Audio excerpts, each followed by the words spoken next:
ብላችሁ መቁጠር ትችላላችሁ። ሳይ ሙስሊም 2786 ኤሌ ታገኙታላችሁ። አላህ 5 ጣቶች አሉት። ይሄ 5 ጣቶች እጆች ያሉት ጠፍር አለው የለውም? ወንድማችን ኡስታዝ አለው የለውም? ጣቶቹስ ክፍል ናቸው ወይንስ ወጥ አንድ ናቸው? ክፍል ካላቸው ክፍሉ መሀሉ ቀዳዳው ፍጡር ነው ፈጣሪ ነው? በፓርቶች የተገነባ ከሆነ እሱ ፍጡር ነው፣ የፍጡር ባህሪ ስለሆነ ማለት ነው። ስለዚህ አላህ በምንም ተአምር ፈጣሪ ሊሆን አይችልም፣ ምክንያቱም የፍጡር ባህሪን ፕሮሰስ ስላደረገ። ሱራ 2:223 ላይ ሴቶቻችሁ ለእናንተ እርሻ ናቸውና በፈለጋችሁት ሁኔታ ድረሱ ይላል። ይሄ ቁርአን ክፍል ነው። አላህ ይህንን የቁርአን ክፍል ይቀራዋል አይደለ ወይንስ አይቀራውም? ማለቴ ቁርአን የአላህ ቃል ነው፣ ዘላለማዊ ቃሉ ነው፣ ፍጡር አይደለም ብላችሁ የምታምኑ ከሆነ ፍጥረት ከመፈጠሩ በፊት አላህ የአላህ ባህሪ ከሆነ ቁርአን ወይንም ደግሞ ፍጡር ካልሆነ ቁርአን ቃሉ እነሆ ሴቶቻችሁ ለእናንተ እርሻ ናቸውና በፈለጋችሁት ሁኔታ ድረሱ የሚለውን ይቀራል ወይንስ አይቀራም? የሚቀራ ከሆነ ፍጥረትን ሳይፈጥር አላህ ሴቶቻችሁ ለእናንተ እርሻ ናቸው ሲል ብቻውን ነው የሚለው? ምክንያቱም በድምፅ እንደሚናገር ስለምታምኑ እንደዛ መረጃው ስላለ። ኦኬ አላህ በምኑ ነው የሚስቀው? እንደሚስቅታ ሀዲስ ላይ ስላለ ይኸው ሳይ አልቡካሪ ቮሊም 8 ላይ ኡስታዝ እንደዚህ ክፈትሽ መረጃ በኋላ በደንብ እንደዚህ ኦኬ በደንብ እንደዚህ በመክፈት እንድለምድ ማለት ነው። ለወደፊትም መረጃ እንደዚህ ነው። አየህ አላህ ይስቃል። ይኸው በምኑ ነው የሚስቀው? በእጁ በእግሩ በምኑ ነው የሚስቀው? ኦልራይት አላህና ደጃል በምንድን ነው የሚለያዩት? አላህ ከደጃል በምን ይለያያል? ኦኬ እንደዚህ ይላል እዚህ ጋር ይኸው መረጃው። ኡስታዝ መረጃ ስጠይቅ ለወደፊትህ እያያስክ ሳይ አልቡካሪ ቮሊም 4 ላይ ነው። መክፈትን ልመድራስ The prophet mentioned Al-Masih al-Dajjal in front of the people, saying Allah is not one-eyed, while Al-Masih al-Dajjal is blind in the right eye. Look, Al-Masih Dajjal ወይንም ደግሞ የኢሳ ተቃራኒ ወይንም ደግሞ የኢሳ ባላንጣ የሆነው አልመሲህ ደጃል አንድ አይና ነው፣ አላህ ግን አንድ አይና አይደለም ይላል። አላህ ከደጃል ጋር ለምንድን ነው እሱ በአይን እንዲለይ ያደረገው? ማለት መሐመድ ሌላ መንገድ አጥቶ ነው? ጌታችሁ አንድ አይና አይደለም፣ ደጃል ግን አንድ አይና ነው ብሎ ለምን ኮምፔር ላደርጋቸው ፈለገ? አላህ እንደሚሮጥ ቡሃሪ ላይ ተመዝግቧል። ቡሃሪ 74:05 ላይ The prophet said, Allah says, I'm just as my slave thinks I am. If he comes to me walking, I go to him running. ቀጥታ እንደምትቀበሉ እናንተ ዋብያ እንደመሆንህ መጠን ሜቢ አላቅም ካልሆንክም ኤክስኪውዝ አደርጋለሁ። እንዴት ነው እሱ የሚሮጠው? በእጁ ነው የሚሮጠው? በጭንቅላቱ ነው የሚሮጠው? በምኑ ነው የሚሮጠው? መሮጥስ ማለት ምን ማለት ነው? የሚያስረሳ ማን ነው? ሴጣን ቢያስረሳ ከትውስታ በኋላ ከበደለኞች ህዝቦች ጋር አትቀመጥ ይላል። እዚህ ጋር ደግሞ ስንመጣ አንቀጽ ቦታ ብናስረሳ የሚበልጥ ነው ወይንም ቢጤዋን እናመጣለን ይላል። ቅድም ሴጣን ምናምን ብለሃል። ይኸው ቁርአንህ ላይ እኮ ነው ያለው። ቁርአንህ ነው ያለው። ገሃነም በምንድን ነው የምንሞላው?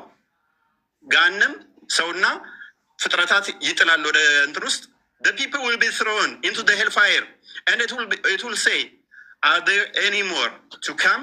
ሰዎች ወደ ገሃነም ውስጥ ይወረወራሉ። ምን ብላ ትጠይቃለች? የቀረ አለ እያለ ትጠይቃለች። till Allah puts his foot over it አላህ እግሩን እስኪጨምርባት ድረስ። የአላህ እግር ገሃነምን የሚሞላ ከሆነ ፕሌስ እና ስፔስ ኦኮፓይ የሚያደርግ ፊል ማድረግ የሚችል ከሆነ እሱ ፍጡር ነው ማለት ነው። ቦታና ስፔስ ይፈልጋልና ቦታ የሚይዝ ነገር ሁሉ የሆነ ቦታ ላይ ገብቶ የሚሞላ ከሆነ እሱ ፍጡር ነው እንጂ ፈጣሪ አይደለም። ፍጡር እንጂ ይሄ የምታመልከው ፈጣሪ አይደለም ማለት ነው። የትኛው ነብይ ነው ገሃነም ፈጣሪያችን እግሩን ሲጨምርባት ከዛ በኋላ በቃ ትላለች ብሎ ያስተማረ አንድ ነብይ ታመጣለህ? በእስራኤሎች ልጆች ላይ በያዕቆብ ላይ አስማት የለም፣ በእስራኤል ላይ ሟርት የለም። በጊዜው ስለ ያዕቆብና ስለ እስራኤል እግዚአብሔር ምን አደረገ ይባላል ይላል። በያዕቆብ ላይ ሟርትና ሉክ አስማት የለም። ነብይህ ላይስ ሳይ አልቡካሪ ቮሊም 4 ላይ ነብይህ ላይ ደግሞ ናሬትር አይሻ የነብይህ ትንሿ ምጥጥየዋ ልጅ ያገባችው በ6 ዓመቷ ያገባት አዳምጥ እንዲህ ብላ ትተርካለች። ፕሊስ ሚዩት አድርጌዋለሁ። ጣልቃ አትግባ።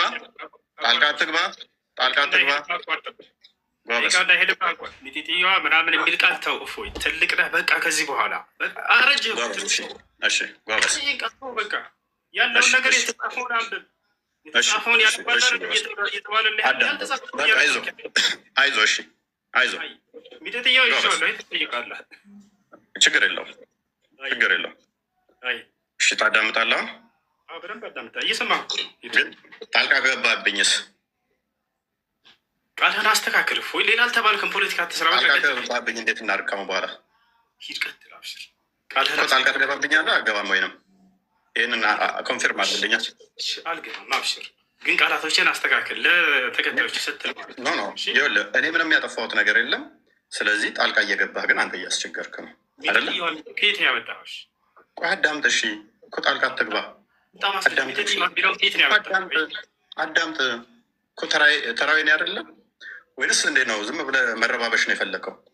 በቃ ይቅርታ፣ በቃ ቀጥል። እንዳትወጣ አደራህን፣ ግን እንዳትወጣ ቀጥል። ጎበዝ። ስለዚህ ይኸውልህ መረጃ ታመጣለህ ከአሁን በኋላ ስታወራ፣ ግን ጣልቃ አትግባብኝ በተቻለ መጠን። ወደፊቱ ይህንን ልመድ። እሺ ይህንን ትለምዳለህ። ይቅርታ በልሽ። ያው ጣልቃ አልገባም በል። ጣልቃ አልገባም በል። እስኪ ጣልቃ አልገባም በል። በጣም ይወረድባቸዋል። የምነግርህ ቀጥል። ጣልቃ አልገባም በል። ጣልቃ አልገባም በል ብትል ወላሂ ለዚህ ባለቀም ዛሬ ወዴት ባትሄድም እጅ ገብተሃል። ዛሬ በ4 ዓመት ማለት አሁን ቀጥል። ዝም ብለህ ቀጥል እኮ ጣልቃ አልገባም በላ። አልገባም ቀጥል። ኦኬ ጣልቃ ከገባ ግን እየረበሽክ ስለሆነ ወደኋላ እንመልሰው ሰዓቱን አለ ልታፈገፍግ ነው አይደል? ወላሂ አለቀም ዛሬ ወረብ በልካማ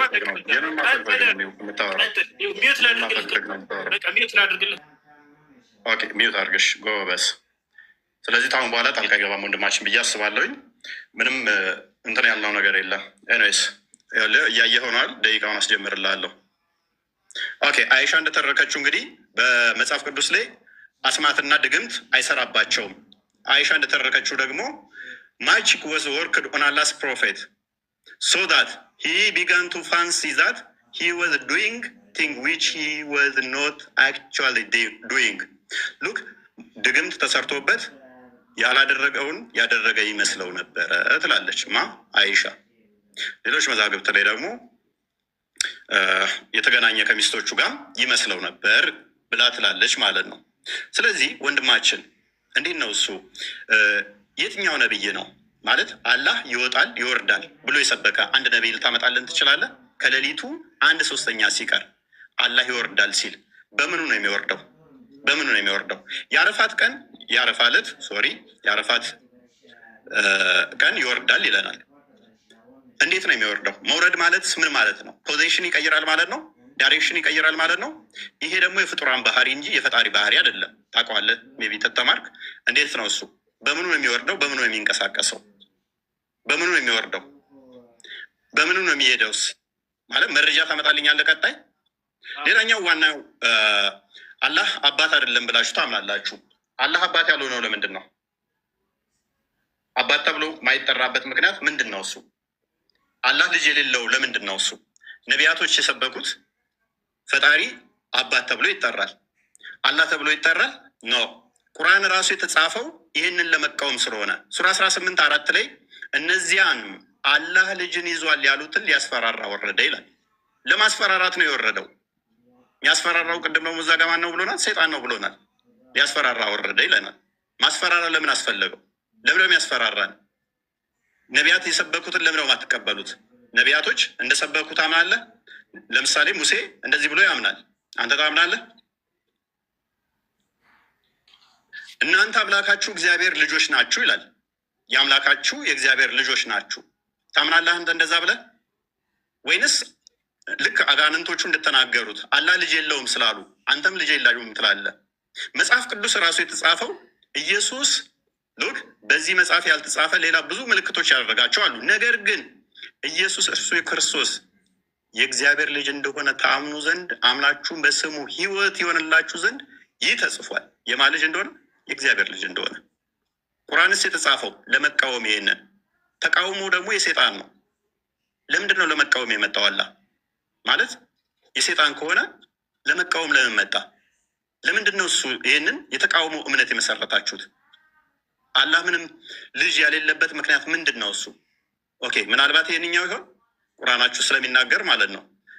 በዚህኛው ምክንያት ነው ብለህ ታምናለህ ኡስታዝ? ልጅ የሌለው ቁርአኑ እንደዚህ ስለሚል ልጅ የሌለው ምክንያቱ ምንድን ነው? እሱ አላህ ለምንድን ነው ልጅ የሌለው? አባቴ የማይባልበት ምክንያት ለምንድን ነው? እሱ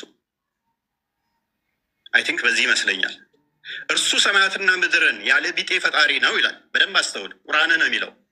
ለእርሱ ሚስት የሌለችው ሲሆን እንዴት ለእርሱ ልጅ ይኖረዋል? ነገርን ሁሉ ፈጣሪ ነው ፈጠረ። ሶሪ ልጅ የሌለው ለምንድን ነው? ሚስት ስለሌለው።